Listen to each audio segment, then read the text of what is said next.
Imagination sometimes brought to light the worst aspects of humanity, the worst actions, the worst thoughts, the worst traits. Well, in the real world, such evil is often ignored or repulsed from our everyday thoughts. In fiction, it could force an audience to reflect on such a grotesque nature by manifesting in a specific person or thing. In A Song of Ice and Fire, that man was Ramsay Bolton. Hello everyone, and welcome back to Exploring Fiction. Born from absolutely contemptible circumstances, Ramsay seemed doomed from the start, and indeed, he grew into a man who seemingly possessed no redeemable characteristics. Giddy at the art of torture, and feeding off the negative emotions around him, Ramsay grew unhinged and depraved. He put his quick wits to use, and eventually rose so high as to become a legitimized son of the Dreadfort, but his nature never changed. One would be hard-pressed to find a sicker man in the Seven Kingdoms than Ramsay. So, who exactly is Ramsay Bolton, and why is he such an interesting character? Let's explore. Ramsay was born Ramsay Snow to Lord Roose Bolton and an unnamed miller's wife around the year 282 AC, somewhere south of the Dreadfort, his father's home. The encounter was far from happy, however, as Lord Roose forced himself upon the woman, who wanted nothing to do with him. As he was hunting, Roose came upon the woman and her new husband, and enacted the banned practice of the first night, in which a lord could sleep with the wife of a commoner before leaving alone the newlyweds. The Lord of the Dreadfort hung the husband for the crime of failing to report his marriage to his lord, and then bedded the wife under the tree. Already, circumstances stacked themselves against Ramsay, and he was born not a year after the encounter. The miller's wife trekked to the Dreadfort with the baby in her arms, and Lord Roose nearly killed them both. When he saw the baby's pale eyes, though, a trait inherited from Roose himself, Lord Bolton stayed his hand from kinslaying. The miller's wife claimed that her brother by law had stolen the mill from her, and so Roose rode back to the scene of his foul deeds, cut out the tongue of the man at the mill, and gifted the homestead to his child's mother. Lord Roose explained he would provide for her, so long as no word got out of his deeds, and that Ramsay never learned the truth of his heritage. The miller's wife agreed. For several years, Ramsay grew up at the mill south of the Dreadfort, already displaying tendencies for impulsivity and cruelty. Overwhelmed, his mother returned to Lord Roose and begged for help raising the child. In return, Roose sent her Reek, a servant who smelled foul no matter how hard he tried, and he'd meant it as a joke. Instead, Ramsay and Reek became close companions, as mentor and student. One had corrupted the other, though it was impossible to tell which. Still, Reek was Ramsay's servant, and so any sway he held was more subliminal than overt. Before long, Ramsay, from either his mother or Reek, found out about his true heritage, and began to seek ways to gain the power that was so ripe for the taking. It appeared to Lord Roose that the boy's mother and mentor both encouraged his behavior, lending no hand of discipline to stay Ramsay's worst behaviors. In the year 297 AC, Ramsay Bolton, the acting heir to Lord Roose, wished to meet and grow closer to his half-brother, and met with Ramsay against his father's wishes. Soon after, Ramsay perished of bowel sickness. Despite the resident Meister's claim that the illness was legitimate, Lord Roose believed Ramsay had poisoned Ramsay, thus making him a kinslayer, something even his father had avoided. In this action, Ramsay also boiled the blood of House Dustin, who cared for Ramsay due to their blood relation. Left as the sole child of Lord Roose, Ramsay was transported to the Dreadfort for the rest of his upbringing, where he assumedly learned how to read and write like a true high-born man. At his new home, Ramsay made friends with a group of men known secretly as the Bastard's Boys, though unbeknownst to him, they reported on his actions to Lord Roose. Even among his friends, Ramsay Snow was not fully accepted. By the time he grew into an adult, Ramsay's features were set. The Bastard of Bolton was a notably ugly man, even while wearing fineries. He was large and sloped at the shoulders, with a soft pudginess around his skin indicating he would grow to be fat in old age, if he lived long enough. His skin was pink and blotchy beside, and his eyes were pale like his father's, appearing as specks of dirty ice set above his cheeks. His nose was broad, and his hair was black, dry, and stringy. His mouth was small, but his lips bulged like slippery pink worms from his face, giving him an eerie smile.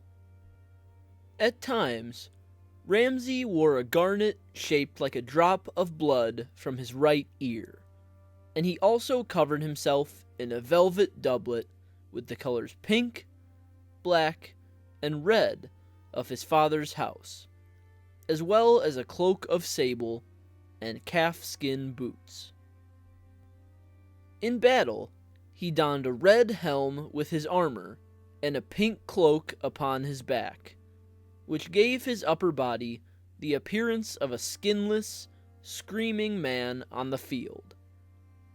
At his hips he wore a falchion, dagger, and flaying knife with hilts of yellowed bone, hinting at his dreadful hobbies.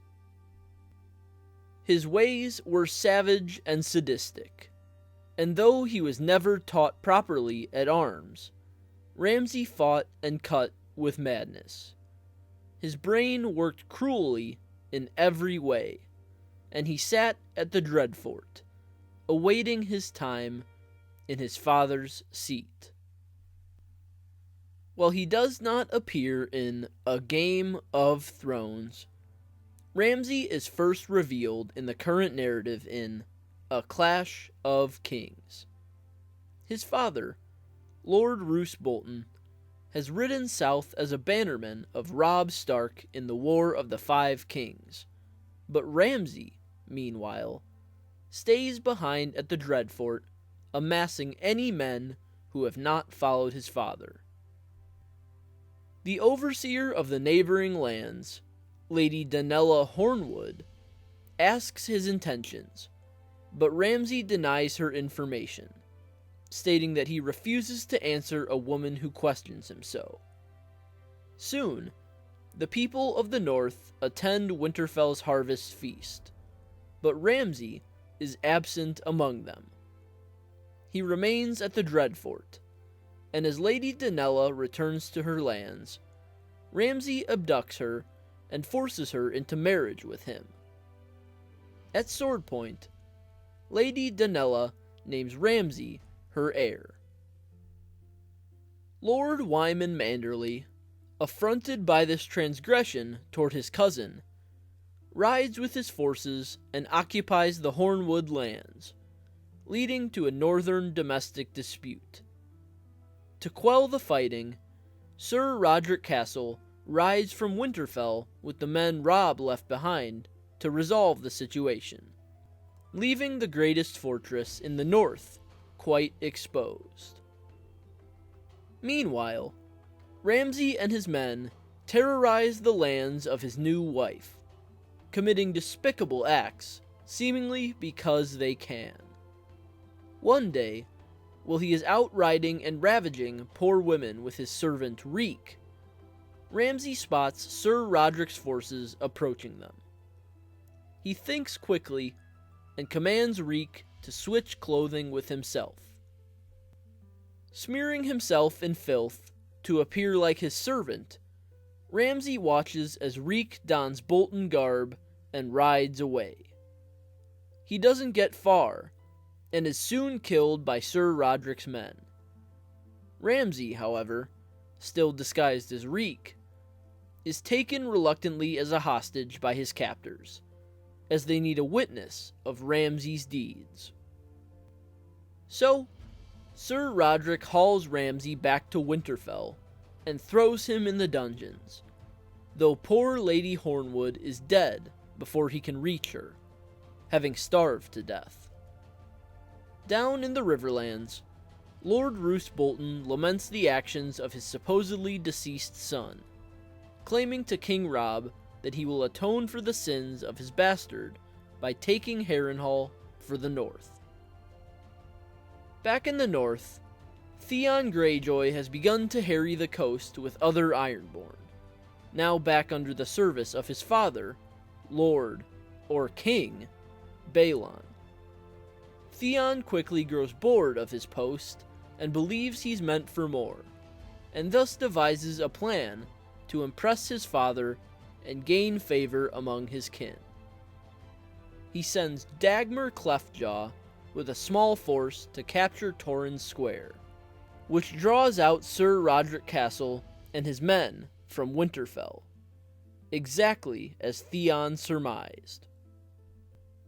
In its current state, Winterfell is far from impregnable, and Theon and his band of men capture the place he'd called home for so many years. Perusing the dungeons, Theon finds Ramsay, still disguised as Reek, and the filthy fellow swears fealty to him and his father, Lord Balon, in exchange for his freedom. Reek soon falls into Theon's highest circle of trust, at his side in the hunt for the escaped Bran and Rickon Stark. When it is clear the pair have truly evaded Theon and his men, Reek proposes a farce, a way for none to know the truth. Following his servant's plan, Theon kills 2 sons of a northern miller and allows Reek to flay them so they become unrecognizable. He presents the corpses to the people of Winterfell and stands their heads on spikes on the walls. Though none of the people are the wiser, Theon and Reek know the truth, and the former permits the latter to kill some of the Ironborn who aided in their scheme. Theon blames Farlan, Winterfell's kennelmaster, for killing the men and has him executed, though doubt does stir in his stomach about Reek. However, Theon keeps him alive, wondering if the man had written or stowed away an account of their little trick. Soon, Theon Greyjoy's hour of glory begins to fade, though, as Dagmar Cleftjaw and his men suffer a defeat at the hands of Sir Roderick Castle at Torrhen's Square. Cursing Theon as a murderer and turncloak, Sir Roderick and his northern men turn about and march back to Winterfell, full of rage and up in arms. Despite the horrific odds, Theon refuses to abandon Winterfell, and prepares his small force of men to defend it. Reek, however, sees the futility, and offers to ride to the Dreadfort for reinforcements if given a large sum of gold. Theon agrees, and Reek goes south. He returns once again as Ramsay Snow, meshing with the northern force pressing around the walls of Winterfell. Sir Roderick greets Ramsay and extends him a hand, but the bastard of Bolton cuts off the man's arm. Confused and surprised, the northern force is soon routed by that of the Dreadfort, and Ramsay presents Theon with 3 corpses, including Sir Roderick's, as a gift of good faith. Theon accepts the presentation and opens Winterfell's gates. Ramsay rides in with his men and reveals his true identity to the young Greyjoy. Ramsay tells Theon he wants the girl Kira as his own, and when Theon denies, the Bolton leader knocks him down.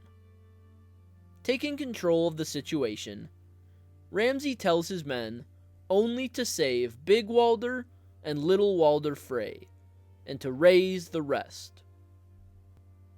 The Bolton men sack Winterfell, killing the stronghold's own citizens as well as the Ironborn occupiers, and Ramsay takes Theon as his personal captive. When the thundering hooves of the Bolton horses have long retreated, Bran and Rickon emerge from their hiding place in Winterfell's great crypts, assessing the irreparable damage done to their home. In A Storm of Swords, Ramsay's name and deeds spread throughout the land, though he does not appear in the flesh. As he flees even farther north than his former home, Bran Stark hears talk of Bolton men roaming the harsh countryside, searching for strangers. At his mother's home of Riverrun, Robb Stark listens as some of the Freys recount the news told them by Big and Little Walder, in which they say Theon burned Winterfell, and Ramsay arrived only in time to save the women and children by bringing them to the Dreadfort. Meanwhile, it is implied that Ramsay holds Theon at the Bolton home, where he is flaying him. Ramsay sends Lord Roose some of Theon's skin at Harrenhal, and Roose presents it as a token to Robb once he arrives at the Twins, to show that Ramsay is enacting revenge for the murder of Bran and Rickon. However, Lord Roose soon no longer has to appease his king, as he murders Robb with a knife to the heart during the events of the Red Wedding. For his service to the crown, Lord Roose Bolton is named Warden of the North, and Ramsay is betrothed to Arya Stark. What's more, Ramsay becomes legitimized by King Tommen Baratheon, turning him from Ramsay Snow to Ramsay Bolton. In A Feast for Crows, Ramsay remains unseen, but his intent is clear. He is now Castellan of the Dreadfort, and its heir by name and blood alike, and he gathers his forces to march on Moat Cailin, which is still held by Ironborn. Ramsay Bolton is present once more in A Dance with Dragons. Still holding Theon Greyjoy captive at the Dreadfort, Ramsay has turned the once snide prince into a measly, broken, smelly servant. Ramsay, of course, names him Reek.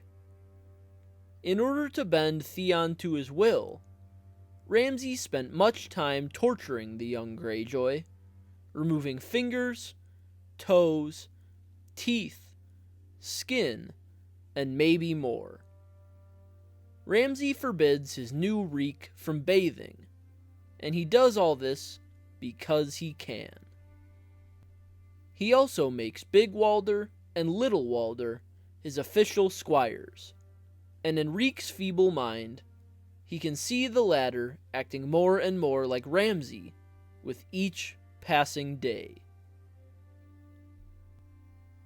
Soon, Ramsay drags Reek into the public light at his feast with Arnulf Karstark and Hother Umber, and the bastard of Bolton toys with his servant, explaining that he'll have a part to play in something greater. Secretly, Ramsay colludes with his guests so that Arnulf will declare for Stannis Baratheon, while secretly serving Lord Roose. Theon, or Reek, hasn't a clue of his master's true intentions, however, and is only confused by the ordeal. Soon, Ramsay sets out from the Dreadfort, proudly pronouncing himself Lord of the Hornwood after the untimely death of his wife, and sees to deliver Moat Cailin back into the hands of the North. As it is still occupied by Ironborn, he sends in Theon as an envoy, telling him to promise the Iron Islanders food and medical attention upon surrender. Instead, when they open the gates, Ramsay flays them alive and hangs their scarlet corpses along the castle's causeway. Ramsay stays put until his father arrives from the south, but Lord Roose disapproves of his son's actions. The Warden of the North explains that Ramsay must dampen his eccentricity of his antics, else face widespread derision. His wishes may be falling upon deaf ears. Meanwhile, Reek spots Jane Poole in Roose's traveling party, and realizes that she is the girl being paraded about as Arya Stark, though few would truly know the difference. From Moat Cailin, the united Boltons move on to Baratheon, and call their bannermen to the location to both pledge fealty to the throne, as well as witness the wedding between Ramsay and Arya. From Baratheon, Ramsay sends letters to Asha Greyjoy at Deepwood Motte and Dagmar Cleftjaw at Torrhen Square, calling for their surrender, and also writes to the Night's Watch at the northern border. With his cohorts in tow, Ramsay directs the search outside Baratheon for the 3 Freys lost on the road from White Harbor, but is ultimately unsuccessful. Before he returns to his temporary abode, he encounters a peasant who mistakenly addresses him as Lord Snow rather than Lord Bolton, and Ramsay kills the man for his simple transgression. Returning to Baratheon, Ramsay is forced to settle in the keep of House Stout, where a great feast is held. Lady Barbary Dustin, matriarch of Barrow Hall, has barred Ramsay from her home. Elsewhere in the north, Stannis Baratheon defeats Asha Greyjoy and her small remaining band of Ironborn at Deepwood Motte, and this prompts Ramsay and the Boltons to move the wedding from Baratheon to Winterfell. They believe by marrying Arya Stark in the traditional home of the reigning northern house, Ramsay's claim as Lord of Winterfell will be much stronger, and may also coax Stannis into rash counteraction. Ramsay's father, Lord Roose, knows the precarious position he is creating, however, as he notes to Theon that by giving Ramsay so much power, the boy will surely kill any of Roose's future offspring with his wife Walda. Uprooted from Baratheon, Ramsay and the rest of the Boltons and their men shift to Winterfell, and once back in her former home, Jane Poole, disguised as Arya, begs Theon to help her escape. Theon, still cowed down as Reek, refuses, of course, and Jane is wed to Ramsay in the Godswood. As is his reputation, Ramsay is abusive toward Jane from the moment they are alone. and he even commands Theon to participate in the betting as well. Reek does as he's told, and from the wedding night onward, he is one of Jeyne's personal attendants. Ramsay keeps his bride locked in her chambers, and she weeps at her ill fortune at all times of the day. With the marriage finally secured, Ramsay and the Boltons shift their attention to the seemingly final problem plaguing their new north: Stannis Baratheon. Having garnered the support of the Mormonts and the Northern Mountain clans, King Stannis marches on Winterfell, intent on defeating Ramsay and freeing Arya. On his trek, a blizzard sweeps through the north, slowing his progress and forcing the Winterfell occupiers mostly indoors as they wait for their opponent's arrival. In the mystery and chaos caused by the disruptive weather, several men turn up dead in various spots around Winterfell, and suspicion grows as tension runs high. Ramsay offers gold to he who finds the killer, and soon the Freys and Manderleys are at each other's throats after the death of little Walder Frey. Even some of the bastard's boys are attacked, and Ramsay is forced to kill one of them himself. Theon, or Reek, is briefly suspected, but is quickly determined to be too feeble to carry out the killings. As the Northerners, now penned in by the blizzard, begin to reach their breaking point, Theon sees a glimmer of hope. For the first time since his capture at Ramsay's hands, he wrenches free of being Reek, spurred on by the appearance of Mance Rayder. Sent to Winterfell by Jon Snow to rescue Arya, Mance has disguised himself as Abel the Bard, and accompanied by 6 spearwives, helps Jeyne Poole and Theon to escape Ramsay's clutches. Outside Winterfell, they assimilate into the camp of King Stannis, and Theon reunites with his sister. Back at Castle Black, Jon Snow receives a letter purportedly from Ramsay that details the capture of Mance, the defeat of Stannis, and the Bastard of Bolton's claim that he will make to march on the wall to claim all that is rightfully his. As Jon attempts to rally any who will follow, he suffers a mutiny at the hands of his fellow men of the Night's Watch. Ramsay, meanwhile, still has many conflicts to resolve in his new north. Ramsay Bolton just may be the most twisted, cruel man in the known world of A Song of Ice and Fire. Considering some of the other characters George R.R. Martin has created, that is quite an achievement. Ramsay was doomed from the moment he was conceived, as the very nature of his creation was wretched in every way. His father Roose unwillingly took a married woman beneath the hanging corpse of her husband, and from her, Ramsay was soon born. He grew up with little supervision, and when he finally received a mentor in the form of Reek, the putrid man only exacerbated young Ramsay's worst qualities. As a result, the adult version of Ramsay is sadistic and vile, seeking joy where everyone else finds pain, strife, or fear. He forces feeble Lady Donella Hornwood into marriage, and starves her to death in a tower merely to inherit her lands.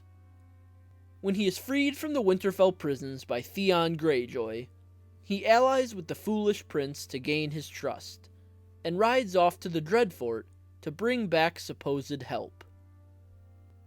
Instead, when Ramsay arrives at the gates of the castle with the Bolton forces at his back, he cuts down Sir Roderick Castle, who had extended a hand in an offering of peace, and proceeds to betray Theon, sacking the staunch home of the Northerners. But aside from being ruthless and unfaithful to his own word, Ramsay's subsequent deeds are worse.